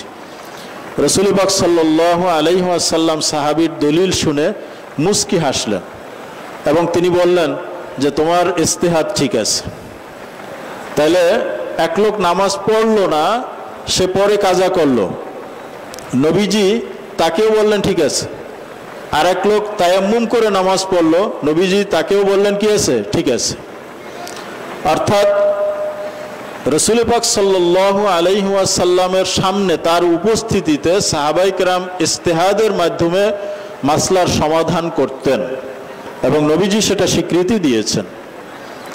আরেকটি ঘটনা, বনু কুরাইজার যুদ্ধের সময় রাসূল পাক সাল্লাল্লাহু আলাইহি ওয়াসাল্লাম আহজাবের যুদ্ধ থেকে কেবল ফিরে এসেছেন, এখনো পর্যন্ত তিনি যুদ্ধের অস্ত্রশস্ত্র খুলে রাখেন নাই, মানে বাড়িতে এসে প্রস্তুতি নিতেছেন যে যুদ্ধের অস্ত্র খুলে গোসল করবেন, পরিষ্কার হবেন। ঠিক সেই সময় হযরত জিবরিল আলাইহিস সালাম আসলেন, এসে বললেন ইয়া রাসূলুল্লাহ, আপনি যুদ্ধের অস্ত্র খুলে রাখতেছেন, আমরা ফেরেশতারা তো এখনো কেউ যুদ্ধের অস্ত্র খুলি নেই। এই মুহূর্তে আল্লাহ রাব্বুল আলামিন আপনাকে হুকুম করেছেন বনু কুরাইজার এলাকায় অভিযান করার জন্য। রাসূল পাক সাল্লাল্লাহু আলাইহি ওয়াসাল্লাম দ্রুত সমস্ত সাহাবায়ে কেরামকে হুকুম জারি করে দিলেন যে তোমরা যে যে অবস্থায় আছো বনু কুরাইজায় চলে যাও, সেখানে গিয়ে তোমরা আসরের নামাজ পড়বে। এর অর্থ কি? সাহাবায়ে কেরাম সবাই রওনা হলেন, কিন্তু রওনা হতে হতে অনেকেই সেই বনু কুরাইজায় যেতে পারলেন না। এর ভিতরে আসরের ওয়াক্ত হয়ে গেল, এমনকি মাগরিবের ওয়াক্ত হয়ে যাচ্ছে, কিন্তু বনু কুরাইজায় তারা এখনো পৌঁছতে পারেন নাই। নবীজি তো ওখানে গিয়ে আসর পড়তে বলছেন। এখন প্রতিমধ্যে আসরের ওয়াক্ত শেষ হয়ে যাচ্ছে, তারা আসরের নামাজ পড়বেন কি পড়বেন না। সাহাবায়ে কেরামের মধ্যে দুইটা দল হয়ে গেল। একদল তারা বললেন যে আমাদেরকে নবীজি ওখানে গিয়ে আসর পড়তে বলছেন, অতএব আমরা যদি সেখানে মাগরিবের সময় গিয়ে পৌঁছি বা এশার সময় গিয়ে পৌঁছি বা পরবর্তী ফজরের সময় আমরা পৌঁছি, তারপরেও ওখানে গিয়েই আসর পড়তে হবে, আগে পড়া যাবে না। নবীজির স্পষ্ট কথা। অতএব তারা আসরের নামাজ পড়লেন না, কাজা করলেন। ওয়াক্ত চলে গেল, নামাজ পড়লেন না, কাজা করলেন। আর একদল বললেন যে না, নবীজি ওখানে গিয়ে আসর পড়তে বলছেন, এর অর্থ হলো যে এত দ্রুত যেতে বলছেন যাতে আমরা ওখানে গিয়ে আসর পড়তে পারি। যে কোনো কারণে আমাদের বিলম্ব হয়ে গেছে, এখন নামাজ তো ছেড়ে দেওয়া যাবে না, অতএব আমরা পথেই নামাজ পড়ে নেব।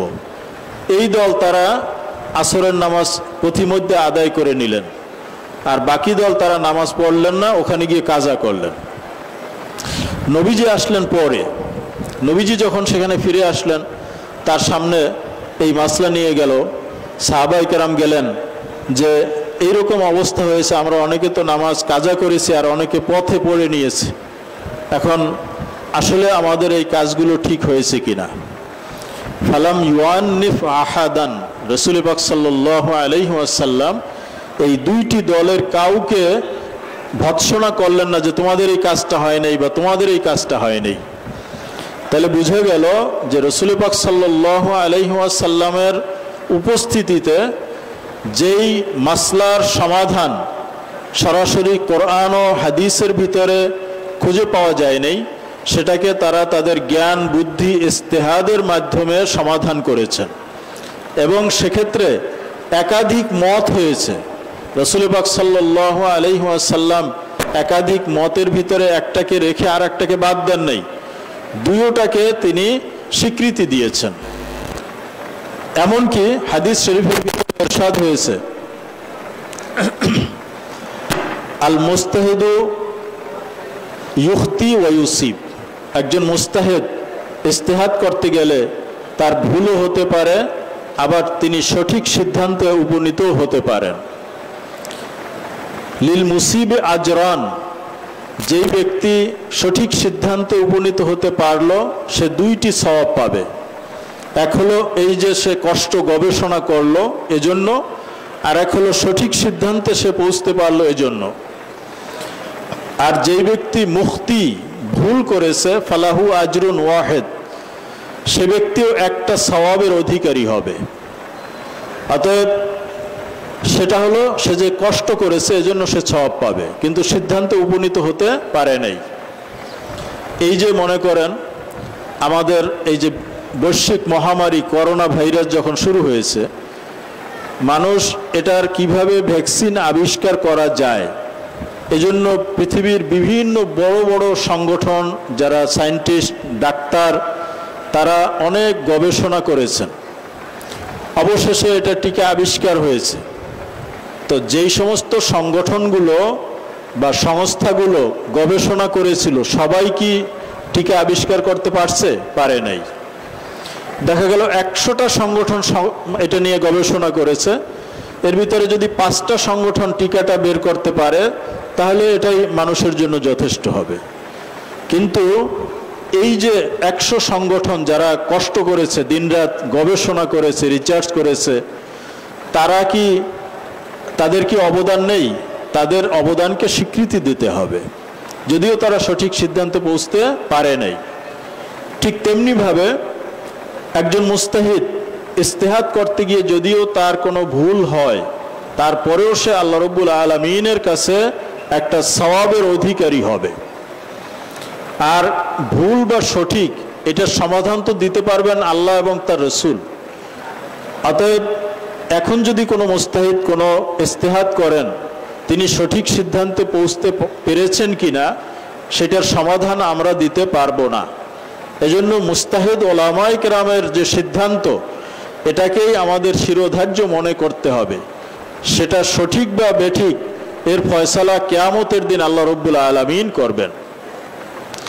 যে কথা বলছিলাম, রাসূল পাক সাল্লাল্লাহু আলাইহি ওয়াসাল্লামের সময় যখন সাহাবায়ে কেরাম কোরআনের কোনো আয়াত বুঝতেন না অথবা তাদের কোনো সমস্যা সৃষ্টি হতো, তারা রসুল পাক সাল্লাল্লাহু আলাইহি ওয়াসাল্লামের কাছে ছুটে যেতেন, নবীজি তাদেরকে সমাধান দিতেন।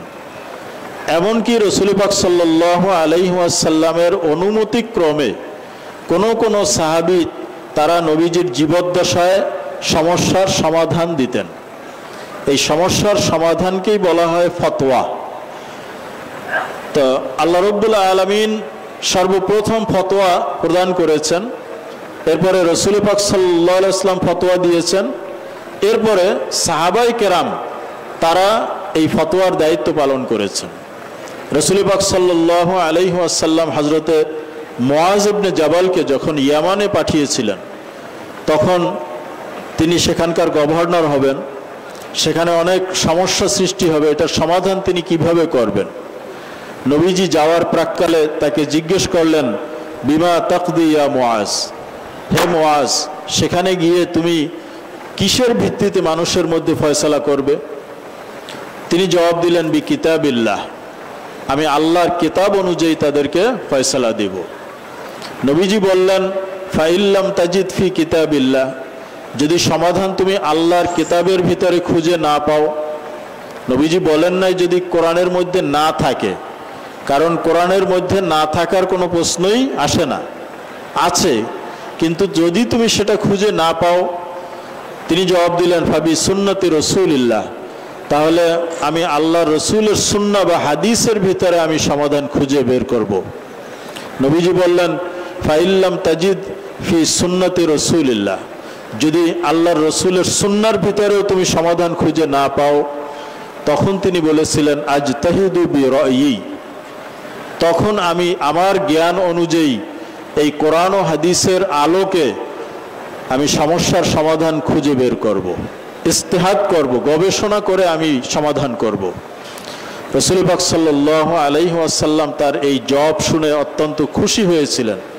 তিনি আল্লাহ রাব্বুল আলামিনের দরবারে প্রশংসা করেছিলেন, আলহামদুলিল্লাহিল্লাযী ওয়াফাকা রাসূলা রাসূলিহি বিমা ইয়ারদা বিহি রাসূলুহু, যে আল্লাহ রাব্বুল আলামিন তার রসুলের প্রতিনিধিকে এমন কিছুর তৌফিক দিয়েছেন যেই ব্যাপারে আল্লাহর রসুল সন্তুষ্ট। অর্থাৎ তিনি যে ইস্তেহাদের মাধ্যমে সমাধান করবেন এ ব্যাপারে রসুল পাক সাল্লাল্লাহু আলাইহি ওয়াসাল্লাম সন্তোষ প্রকাশ করেছিলেন।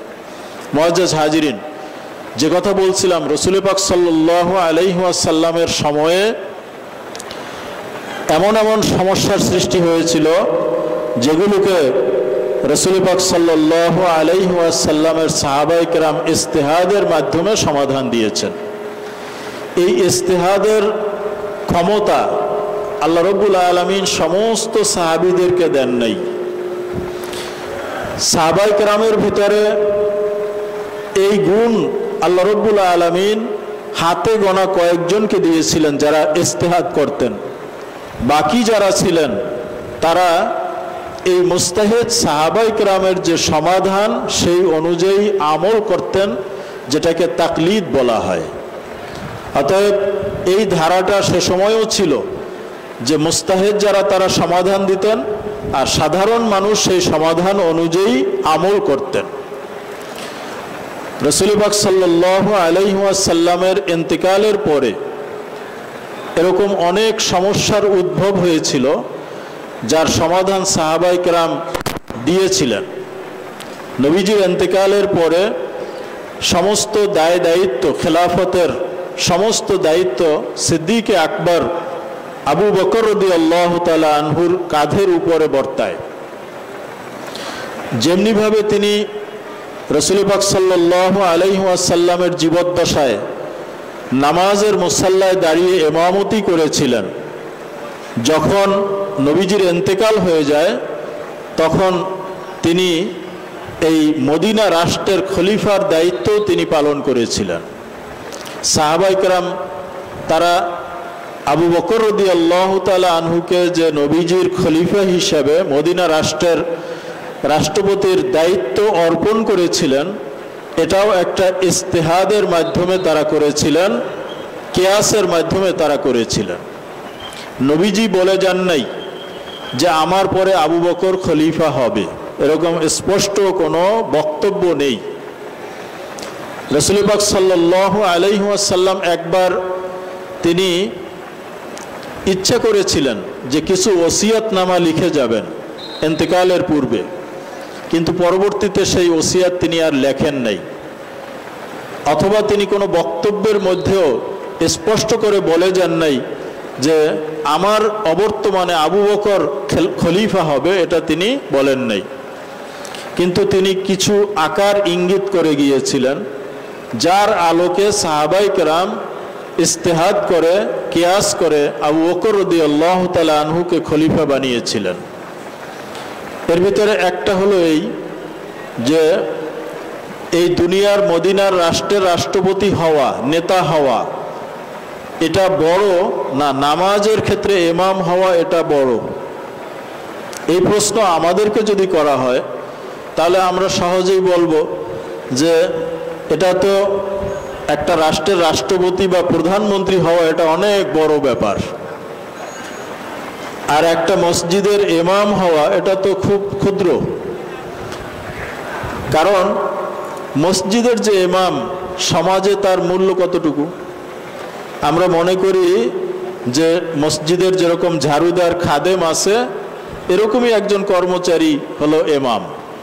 কমিটি তাকে যেভাবে নামাজ পড়াইতে বলে, যখন নামাজ পড়াইতে বলে সে সেভাবেই করে, তাদের অনুগত হয়ে থাকে, নতুবা তার চাকরি থাকে না। কিন্তু ইসলামে একজন ইমামের স্থান অনেক উপরে। তো ইমামদের স্থানকে আমরা সমাজে ছোট করে ফেলেছি, কিন্তু একজন রাষ্ট্রপতির মর্যাদা, একজন প্রধানমন্ত্রীর মর্যাদা আমাদের কাছে অনেক বেশি। কিন্তু সাহাবাই কেরাম তারা দেখলেন যে যিনি নামাজের ইমামতি করেন তিনি হলেন ধর্মীয় ক্ষেত্রে আমাদের ইমাম, আর যিনি রাষ্ট্রপতি তিনি হলেন দুনিয়ার দিক থেকে আমাদের ইমাম। এখন দুনিয়ার ইমামের মর্যাদা বেশি না দ্বীনের যিনি ইমাম তার মর্যাদা বেশি? দ্বীনের যিনি ইমাম তার মর্যাদা বেশি। তো রাসূল পাক সাল্লাল্লাহু আলাইহি ওয়াসাল্লামের জীবদ্দশায় আমাদের দ্বীনের ইমামতি যিনি করেছেন তিনি হলেন আবু বকর রাদিয়াল্লাহু তাআলা আনহু। রাসূল পাক সাল্লাল্লাহু আলাইহি ওয়াসাল্লাম মরজে মৌতে যখন আক্রান্ত হয়ে গেলেন, অসুস্থ হয়ে পড়লেন, অসুস্থতা নিয়ে তিনি মসজিদে ইমামতি করতেন। একদিন এশার নামাজের সময় রাসূল পাক সাল্লাল্লাহু আলাইহি ওয়াসাল্লাম অনেক অসুস্থ, তারপরেও গোসল করে ফ্রেশ হয়ে তিনি মসজিদে নামাজের জন্য যখন উঠে দাঁড়ালেন সাথে সাথে বেহুশ হয়ে পড়ে গেলেন। যখন তার হুঁশ ফিরে আসলো প্রথম যে কথাটি তিনি বলেছিলেন যে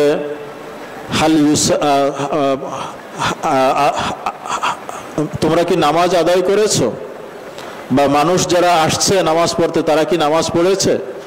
সাহাবায়ে কেরাম জবাব দিলেন যে না, লাম ইউসাল্লু বাল ইয়ান্তাজিরুনাকা ইয়া রাসূলুল্লাহ, ইয়া রাসূলুল্লাহ তারা কেউই নামাজ পড়ে নাই, আপনার জন্য অপেক্ষায় আছে। নবীজি আবার ওযু করে গোসল করে নামাজে রওনা হলেন, আবার বেহুশ হয়ে পড়ে গেলেন। এভাবে তিনবার যখন তিনি বেহুশ হয়ে পড়ে গেলেন তখন তিনি বললেন যে মুরু আবা বকরিন আন ইউসাল্লিয়া বিন্নাস, বলো আবু বকরকে আমার মুসাল্লায় দাঁড়িয়ে তিনি যেন মসজিদে নামাজের ইমামতি করে দেন।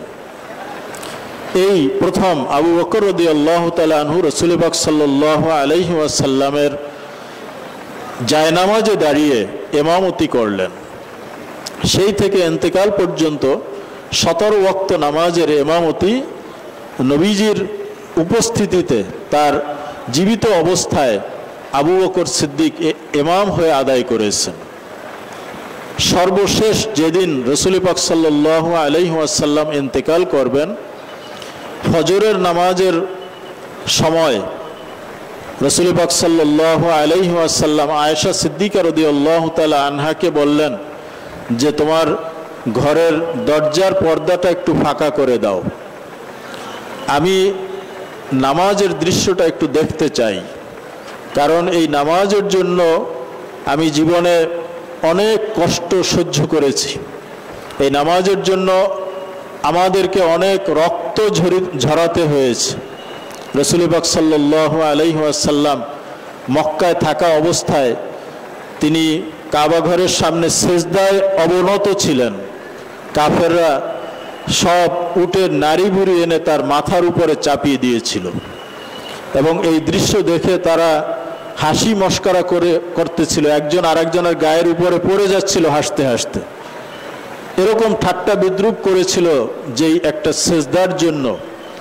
আজকে সেই নামাজ কিভাবে প্রতিষ্ঠিত হয়েছে, আমার অবর্তমানে সাহাবায়ে কেরাম কিভাবে নামাজ পড়বে, ইন্তেকালের পূর্বে সেই দৃশ্যটা আমি দেখে যেতে চাই।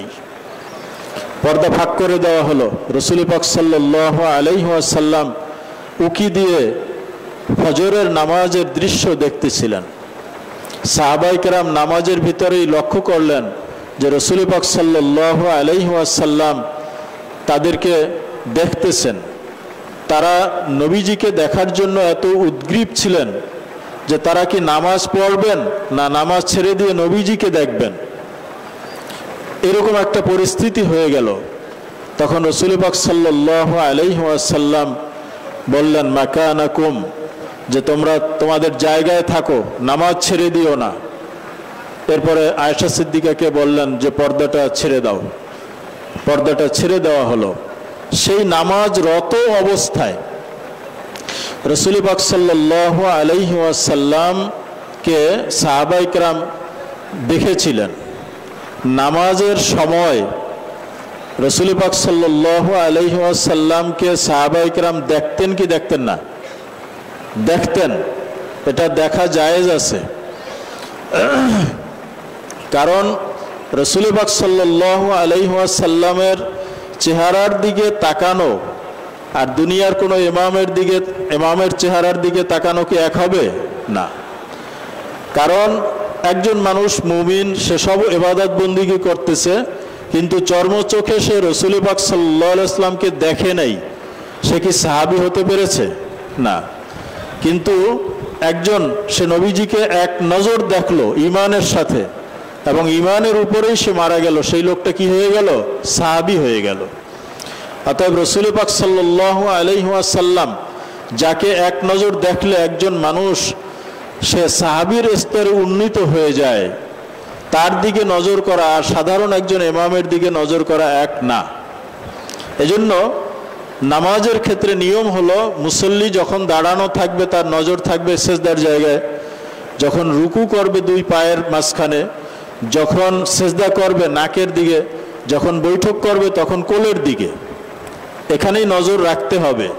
কিন্তু রাসূল পাক সাল্লাল্লাহু আলাইহি ওয়াসাল্লাম যখন ইমামতি করতেন, তার পিছনে সাহাবায়ে কেরাম থাকতেন, তারা রাসূল পাক সাল্লাল্লাহু আলাইহি ওয়াসাল্লামের দিকে তাকিয়ে থাকতেন। দলিল বুখারী শরীফে হাদিস আসছে যে জোহর এবং আসর নামাজে তো কেরাত আস্তে পড়া হয়। এখন ইমাম আদৌ কেরাত পড়তেছে কি পড়তেছে না, না চুপ করে আছে, এটা কিভাবে বোঝা যাবে? পরবর্তী কেউ প্রশ্ন করলেন কোন সাহাবীকে যে রাসূল পাক সাল্লাল্লাহু আলাইহি ওয়াসাল্লাম তিনি জোহর এবং আসরের নামাজে কেরাত পড়েন কি পড়েন না? ওই সাহাবী জবাব দিলেন যে না, রাসূল পাক সাল্লাল্লাহু আলাইহি ওয়াসাল্লাম জোহর এবং আসরের নামাজেও কেরাত পড়েন। তখন তিনি প্রশ্ন করলেন যে এটা আপনারা কিভাবে বুঝতেন যে নবীজি কেরাত পড়েন? সাহাবী জবাব দিলেন, বিইত্তিরাবি লিহিয়াতিহি, রাসূল পাক সাল্লাল্লাহু আলাইহি ওয়াসাল্লামের দাড়ি মোবারক নাড়াচাড়া করা দেখে আমরা বুঝতাম যে নবীজি কেরাত পড়তেছেন।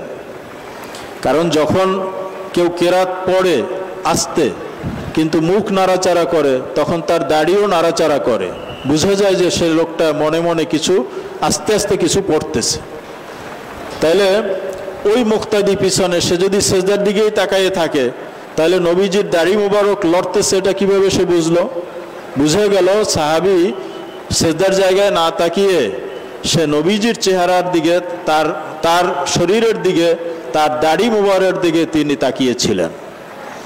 তো যে কথা বলছিলাম, রাসূল পাক সাল্লাল্লাহু আলাইহি ওয়াসাল্লামের হিনে হায়াতে, তার জীবদ্দশায় যিনি দ্বীনের ইমাম হয়েছেন, দ্বীনের সবচেয়ে বড় স্তম্ভ ঈমানের পরে হলো নামাজ, সেই নামাজের যিনি ইমামতি করেছেন তিনি হলেন আবু বকর রাদিয়াল্লাহু তাআলা আনহু। অতএব রসুল পাক সাল্লাল্লাহু আলাইহি ওয়াসাল্লামের যখন ইন্তেকাল হয়ে গেল, এখন বেশ কিছু সমস্যা সৃষ্টি হয়ে গেল। এটা আল্লাহ রাব্বুল আলামিনের ইচ্ছা যে রসুল পাক সাল্লাল্লাহু আলাইহি ওয়াসাল্লামের পরে কিয়ামত পর্যন্ত অনেক বড় বড় জটিল জটিল সমস্যা আসবে, সেটার সমাধান সেই যুগের ওলামায়ে কেরাম করতে পারেন কিনা। তার প্রথম পরীক্ষা রসুল পাক সাল্লাল্লাহু আলাইহি ওয়াসাল্লামের ইন্তেকালের পরে সর্বপ্রথম যেই বিষয়টি নিয়ে দ্বিমত সৃষ্টি হয়েছিল সেটি হলো রসুল পাক সাল্লাল্লাহু আলাইহি ওয়াসাল্লাম ইন্তেকাল করেছেন কি করেন নাই। হযরতে আয়েশা সিদ্দিকা রাদিয়াল্লাহু তাআলা আনহা তিনি বলেন, আল্লাহ রাব্বুল আলামিন আমাকে 3টি নিয়ামত দিয়েছেন যেটা পৃথিবীর অন্য কাউকে আল্লাহ দেন নাই। এমনকি আমার যারা সাথীরা রয়েছেন, অর্থাৎ আমার রসুল পাক সাল্লাল্লাহু আলাইহি ওয়াসাল্লামের অন্যান্য যে স্ত্রীরা রয়েছেন, তারা পর্যন্ত এই সৌভাগ্যের অধিকারী হতে পারেন নাই। এর ভিতরে একটা হলো নবীজির ইন্তেকাল হয়েছে আমার কোলে মাথা রেখে, আমি বসা অবস্থায় ছিলাম, নবীজি আমার কাঁধের উপরে হেলান দেওয়া অবস্থায় তিনি ইন্তেকাল করেছেন। দ্বিতীয় হলো রসুল পাক সাল্লাল্লাহু আলাইহি ওয়াসাল্লামের ইন্তেকালের পূর্ব মুহূর্তে তিনি এই পৃথিবী থেকে আল্লাহর দিদারে যখন গিয়েছেন, সেই মুহূর্তে আমার মুখের লালা এবং রসুল পাক সাল্লাল্লাহু আলাইহি ওয়াসাল্লামের মুখের লালা একত্রিত হয়েছিল। অর্থাৎ তিনি আল্লাহ রাব্বুল আলামিনের কাছে যখন মেহমান হয়েছেন, আমাদেরকে দুনিয়ায় রেখে তিনি চলে গেছেন, কিন্তু একটা জিনিস তিনি আমার নিয়ে গেছেন, সেটি হলো তার মুখের মধ্যে তখন আমার মুখের লালা ছিল। অর্থাৎ ইন্তেকালের পূর্বে আমি একটা মেসওয়াক চিবিয়ে নরম করে দিয়েছিলাম, সেই মেসওয়াক দিয়ে তিনি মেসওয়াক করেছেন, এরপরে তার ইন্তেকাল হয়েছে। অতএব সেই মেসওয়াকের মধ্যে আমার মুখের লালা ছিল, সেটা নবীজি ব্যবহার করেছেন, এবং নবীজির ব্যবহার করার পরে এই মেসওয়াকটা আয়েশা সিদ্দিকা আবার নিজে ব্যবহার করেছেন। এটা তার একটা মর্যাদা। তৃতীয় মর্যাদা হলো যে তিনি বলেছেন যে রসুল পাক সাল্লাল্লাহু আলাইহি ওয়াসাল্লামের রওজা শরীফ হয়েছে আমার হুজরার মধ্যে, এই হুজরাটা আমাকে নবীজি দিয়েছিলেন। অতএব নবীজির ইন্তেকাল যদি অন্য কোনো হুজরায় হতো, অন্য কোনো স্ত্রীর ঘরে হতো, আম্বিয়া কেরাম যেখানে ইন্তেকাল করেন সেখানে তাদের রওজা শরীফ হয়, তাহলে দেখা যেত যে আজকে কিয়ামত পর্যন্ত মানুষ আমার রওজা শরীফ, আমার হুজরার সামনে এসে নবীজিকে সালাম করতেছে, আমার হুজরার সামনে তো তারা আসতো না, তারা সেই হুজরার সামনে যেত। কিন্তু এই অনন্য মর্যাদা আল্লাহ আমাকে দিয়েছেন, কিয়ামত পর্যন্ত সারা বিশ্বের মুসলমানদের হৃদয়ের স্পন্দন হলো এই আমার হুজরাটা, এখানেই নবীজি শায়িত আছেন, আবু বকর ওমর শায়িত আছেন। তো যাই হোক, রসুল পাক সাল্লাল্লাহু আলাইহি ওয়াসাল্লামের ইন্তেকালের পরে প্রথম সমস্যা হয়েছিল যে তিনি ইন্তেকাল করেছেন কিনা। নবীজি ইন্তেকালের পরে ওমর রাদিয়াল্লাহু তাআলা আনহু তিনি বলেছিলেন যে না, নবীজি ইন্তেকাল করেন নাই, তিনি যেভাবে মেরাজে গিয়েছিলেন সেভাবে হয়তো আল্লাহর কাছে গিয়েছেন, আবার ফিরে আসবেন। কিন্তু আবু বকর রাদিয়াল্লাহু তাআলা আনহু এই সমস্যার সমাধান দিলেন। তিনি তেলাওয়াত করলেন, ওয়ামা মুহাম্মাদুন ইল্লা রাসূল কদ খালাত মিন ক্বাবলিহির রুসুল। আয়াত তেলাওয়াত করা হলো, সবাই বুঝতে পারলেন যে নবীজি ইন্তেকাল করেছেন, সমস্যার সমাধান হয়ে গেল।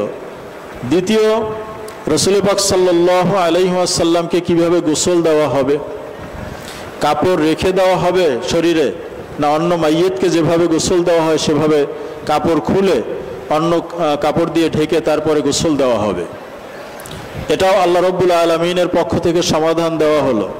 নবীজির রওজা শরীফ কোথায় হবে, তাকে কোথায় দাফন করা হবে, ইখতিলাফ হলো। তো এভাবে করে ইখতিলাফ যখন পৌঁছলো যে নবীজির ইন্তেকালের পরে তার স্থানে খলিফা কে হবে, সেখানে তারা একটা কিয়াস করেছিল, ইজতিহাদ করেছিল যে রসুল পাক সাল্লাল্লাহু আলাইহি ওয়াসাল্লামের ইন্তেকালের পূর্বে আমাদের দ্বীনের ক্ষেত্রে নেতৃত্ব যিনি দিয়েছেন, এটা হলো দুনিয়ার খেলাফত, এটা দুনিয়ার ব্যাপার। অতএব সবচেয়ে বড় যেই ব্যাপার, দ্বীনের ব্যাপার, সেখানে যিনি নেতৃত্ব দিয়েছেন, ইমামতি করেছেন, দুনিয়ার ব্যাপারেও তিনিই আমাদের ইমাম হবেন। আবু বকর রাদিয়াল্লাহু তাআলা আনহুকে খলিফা বানানো হলো। এটা হলো ইজতিহাদ। এভাবে করে সাহাবায়ে কেরাম এর যুগে বিশিষ্ট যারা মুস্তাহিদ ছিলেন তারা সমাধান দিতেন, সাধারণ মানুষ তাদের অনুসরণ করতেন। এরপরে তাবেঈনদের যুগ আসলো। মদিনা শরীফে 7 জন ফকি ছিলেন, এদেরকে একত্রে আল ফুকাহা উস সাবা বলা হয়। এরা ফতোয়া দিতেন, সমাধান দিতেন, সাধারণ মানুষ তার অনুসরণ করত। এভাবে করে করে হযরতে ইমাম আবু হানিফা রাহমাতুল্লাহ আলাইহির যুগ যখন আসলো, তিনি এই ফিকহকে, ইজতিহাদকে একটা সুন্দর নিয়ম নীতির মধ্যে নিয়ে আসলেন। যেমনিভাবে রাসূল পাক সাল্লাল্লাহু আলাইহি ওয়াসাল্লামের সময় হাদিস ছিল, কিন্তু ইলমে হাদিস এরকম সুসংগঠিত হয় নাই। তাফসির ছিল, ফিকহ ছিল, সবই ছিল, কিন্তু পরবর্তী যুগে এটাকে সুন্দরভাবে সংকলন করা হয়েছে। এই ফিকহকে সম্পূর্ণ নতুনভাবে একটা মূল নীতির আলোকে যিনি দাঁড় করিয়েছিলেন তিনি হলেন ইমামে আজম আবু হানিফা রাহমাতুল্লাহি আলাইহি। অতএব তিনি যে সমাধান দিয়েছেন সেটাই হলো কোরআন ও হাদিস থেকে তিনি সমাধান দিয়েছেন, নিজের কোনো মতকে তিনি ব্যক্ত করেন নাই।